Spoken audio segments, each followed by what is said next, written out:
Alright, NZXT is back at it again, and this time they're targeting that small but mighty micro ATX form factor. Yep, the H3 Flow 2025 is here, and while micro ATX cases aren't the hottest trend right now, this little guy here just might change your mind. So, what's the deal here? Is this a shrunken down version of the H5 Flow?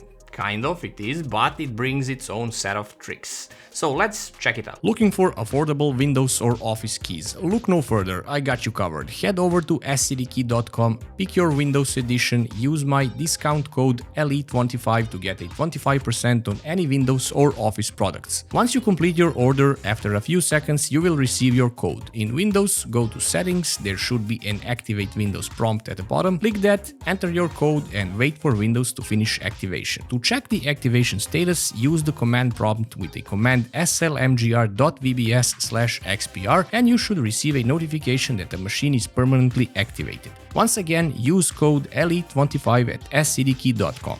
First up, the looks, because let's be real, NZXT has always nailed the clean aesthetic. The H3 Flow doesn't break that tradition. It's sleek, minimal and functional. The perforated steel mesh front panel, check.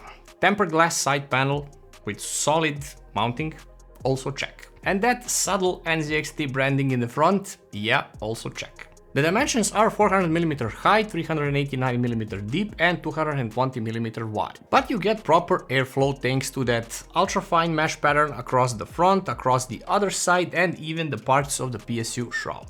Getting inside this case is super easy, just pull the panel and it goes off. It's a classic lips in the bottom, pegs up top for security. Top panel, magnetic, flimsy mesh filter, super easy to remove, but I am not a big fan of these. The front panel is completely held in place by pegs, so just pull it out and it goes off completely. No additional dust filters are present here. The rear panel uses two captive thumb screws and it's perforated in the bottom area for a fresh air intake. Again, it's that fine mesh panel where no dust filters are needed. Inside, this thing's surprisingly roomy for a micro ATX case. It punches above its weight. But it has some limits, mainly for the GPU. So you can fit up to 377mm long GPUs if you leave out the front fans. With fans installed 352mm GPU, but with a radiator and fans 317mm for the GPU, and this is where I got into trouble. I wanted to use a bigger GPU here and I needed like a 2mm more space, so I used a much smaller GPU now.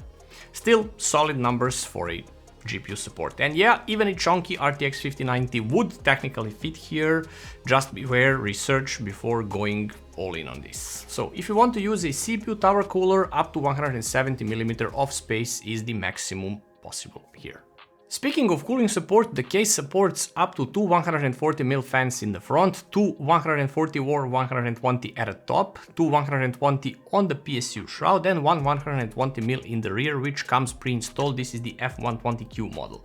Translated to the radiator support, this is up to 280mm in the front, 240mm up top, which means plenty of flexibility for AIOs. Even the 280 radiator fits up top, so once you get the motherboard in, well, then the problem occurs.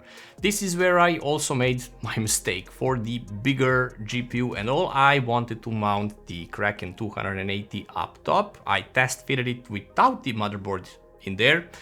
All good, but I got the board in and nothing was good.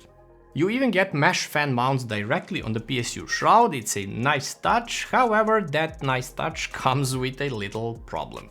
So if your GPU is a 4-slot monster, forget about using those extra bottom fans. A 2-slot or even 2.5 or 3 tick slot card might be tight but still doable. Since this is a micro ATX case, motherboard sizes are also limited here to micro ATX or ITX, but it is also supporting back connect motherboards, I mean the micro ATX back connect motherboards. NZXT also thought about cable management here. There are a lot of routing holes in all the right spots, of course, but without rubber grommets. Support for the back connect motherboards like the Asus PDF or MSI Project Zero, yeah, it supports them, but if you're still rocking a regular board like I did here, no worries, there are traditional pass-throughs to everywhere. The rear side of the case hides nothing unusual, the I/O shield opening, 120mm fan mounting with rails for that extra movement up or down if needed. There are 4 PCI Express openings, the PSU is installed from the inside of the case. But behind the motherboard tray there's enough space to route cables cleanly with decent tie-down points and Velcro straps, and a separate routing channels for 8-pin EPS cables. There's even a little SSD mount right behind the motherboard tray, but you'll need to mount this SSD before you even install the motherboard here, though this is a bit of a weird choice, but yeah, at least there is space that isn't wasted. Down in the PSU chamber you have space for a full-sized PSU, so no awkward brackets or size limits. There are 2 HDD or SSD combo mounts on the bottom too, and these are accessible from underneath the case. And while here, I don't know why was it so hard not to include the perforated bottom where the PSU goes. Same error as with H3 Flow, it intakes fresh air from inside of the case, I mean the fan of the PSU goes up top, so mounting any fans on top of the PSU shroud will simply fight with the PSU for the air. This is a weird thing by NZXT that is once again neglected when they had a chance to make this right, since this case is technically based on the H3 Flow. So these perforated bottom side openings, they do help a lot with fresh air intake, but this is simply a big bummer. The PSU should intake fresh air from the bottom of the case and exhaust it at the rear side.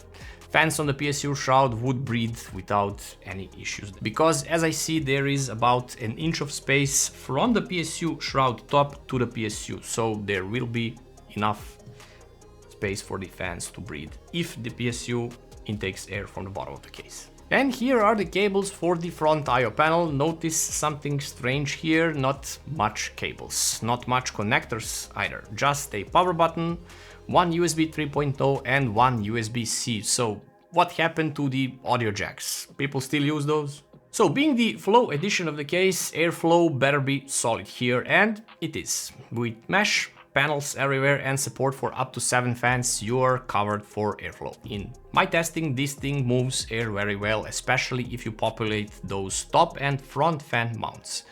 The bottom PSU shroud fans, if your GPU allows, they add direct airflow to the GPU, which is a major win for thermals.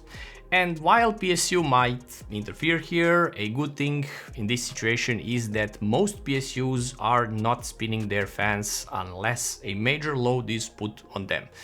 Still, I stand with my statement that it's better for the PSU to be oriented the other way to intake air from the bottom of the case. Noise is actually surprisingly low here. You can easily run a silent or semi-passive fan curve and still keep things cool, especially if you are using mid-range hardware like an RTX 5070 or similar. This case was clearly designed to balance thermals and acoustics. So in my testing, the Kraken Plus 280 was used for the Ryzen 7 7800X3D. This is paired with Intel Arc B850 GPU. The CPU stayed comfortably cool, idling was around 40 degrees, light loads and gaming were around 55 degrees, while it maxed out at 74 degrees. GPU was idling at 50 degrees, but this GPU is simply made like that, no help there. Adding 2 bottom fans helps dropping 2 degrees though, both in idle and maximum temperature, which hits 72 at the worst case scenario, while gaming it is around 67 degrees. So pros and cons then, let's break it down. Pros first, of course. It's clean, it's compact, the design is that typical NZXT. Quality is there, great airflow potential with mesh heavy layout. It's there, surprisingly roomy for an ATX, I mean micro ATX case. Full GPU support even for flagship cards, with limits of course. Radiator support in both front and top, supports back connect motherboards, and it's actually toolless and easy to build in. But for the cons, there are no front fans included. The bottom fan mounts only are usable if the GPU is slim, and they could clash with the PSU for the air supremacy. The SSD mount behind the motherboard is a bit inconvenient, so if you need to remove it, you'll need to remove the complete motherboard out. The GPU size is limited if you use front fans or an AIO in the front, and the rear fan is limited only to a 120mm sizes. a 140mm size here would have been perfect. So, should you consider the NZXT H3 Flow? So, if you are building a clean, compact rig that doesn't skimp on cooling or hardware compatibility, then absolutely yeah. It's a perfect for mid-range gaming builds, a work-from-home setups, or anyone with limited space but still wanting performance and style in return. So for 60 bucks right now on sale, this is a pretty reasonable priced case as well. It's available in both black and white, and it'll fit in basically any space or setup. So if you're planning something bigger, maybe the H5 or H7 Flow are also excellent choices, while the H9 Flow is the beast. But for most people, the H3 Flow is just the right size at just the right price, and it actually delivers exactly what the modern micro ATX case should. So that's it for this time, guys. So if you have any questions, drop them below. I reply to pretty much everything. Thanks for watching, like and share the video, and I'll see you in another one.